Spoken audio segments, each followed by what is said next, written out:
So we discussed the basic combinational logic circuits. In this lesson, we are going to be talking about the digital circuits that have no feedback and which are also said to be memoryless.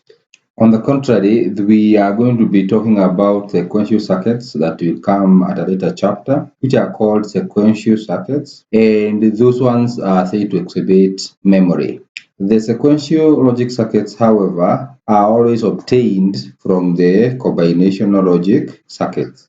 And most digital systems are made of both this combinational, the sequential logic circuits. And the foundation of performing these circuits is founded in the Boolean algebra. We only perform the analysis and design from the Boolean algebra perspective. But what is Boolean algebra? The Boolean algebra comes from a number of axioms which have some history, and we will try to restart that history in a short while. But the Boolean algebra is very critical in the minimization and formation of logic expressions which are used in realizing the combinational logic circuits. And we are going to be discussing a method that is quite useful in that minimization called Carnot method. Then we also observe that the logic circuits are the ones that form the basic combinational logic circuits, or logic gates are the ones that form the basic combinational logic circuits. And the Carnot method can be used to design hazard-free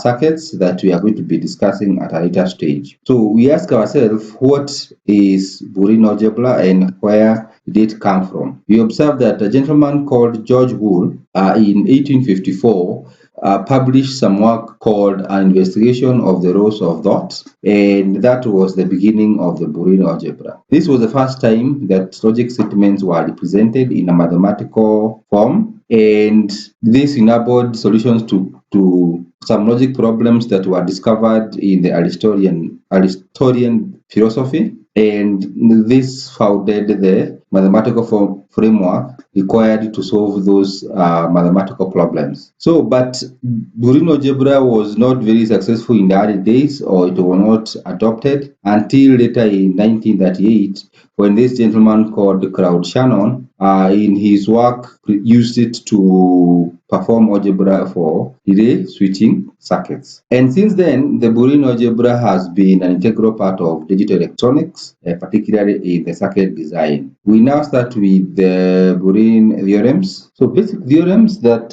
forms the Boolean algebra. We start with a logic variable A, which can only take two possible states. And in our applications, the two states, we can define them to be 0 and 1. In other applications, you might find these states being maybe true and false, on and off, or light and darkness, etc. So, but for our purposes, we are going to be using 1 and 0 to represent the two states. And therefore, we start with the first logic gate called a NOT, and we say that if you have one state, say one variable A has state equals to 1, if you pass it through the NOT gate, it will have the result of reverse of that state, which is 0. On the other hand, if the variable had state 0 and you pass it through the NOT gate, then the variable will be, or the output will be a 1. There are three basic operations in Boolean algebra, or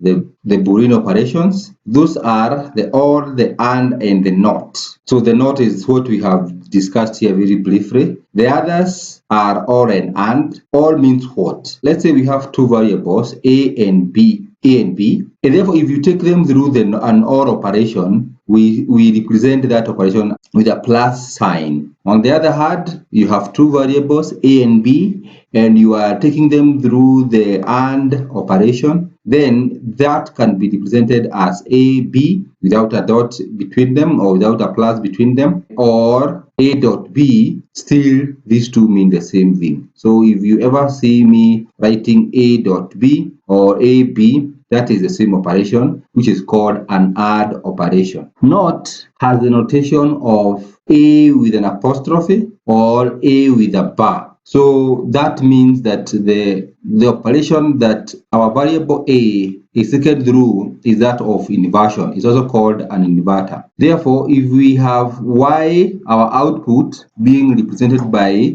a plus b, we normally read that operation as y is equivalent to a or b. So when you have your output y represented by a plus b, this you read it in Boolean algebra as y is equivalent to a or b. So this is, you read this one as or, and the sign of equal sign is read as equivalent. So that is our or operation, and our and operation represented by y is equals to ab. This you read as y is equivalent to a and b. So as you can see, between a and b there is nothing, but that is what we have said here, that you may have a or a dot b or a b representing your add operation.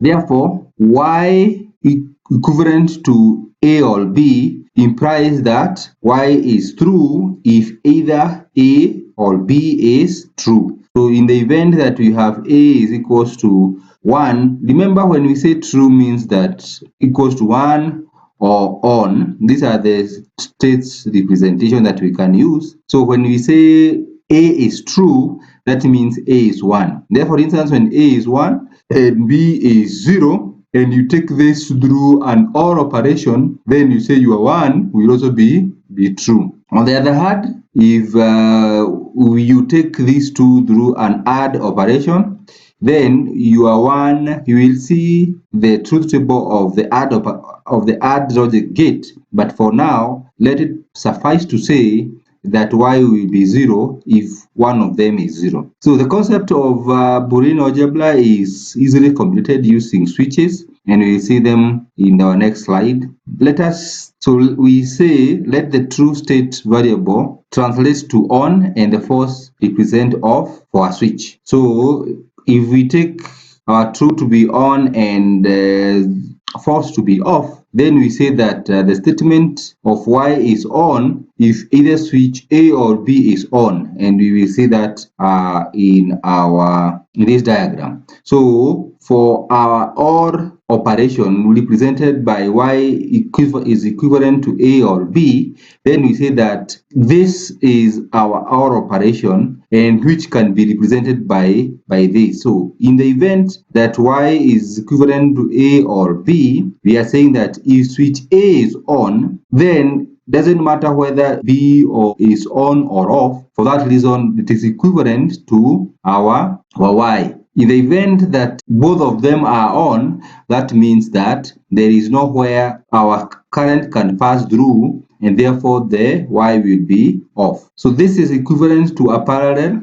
switch connection that represents the OR operation. On the other hand, the AND gate is equivalent to a series switch connection. So for a parallel switch connection, whenever one of the switches is closed, the output will always be closed. On the other hand, if either of the switches in a series connection is open, then doesn't matter whether the other one is open, the output will remain open. That is equivalent of the add operation with the switches which are in series, and the OR operation with the switches that are in parallel. So as we have seen that for an OR operation, we consider the switches to be in parallel, whereas the AND operation, the switches are in series.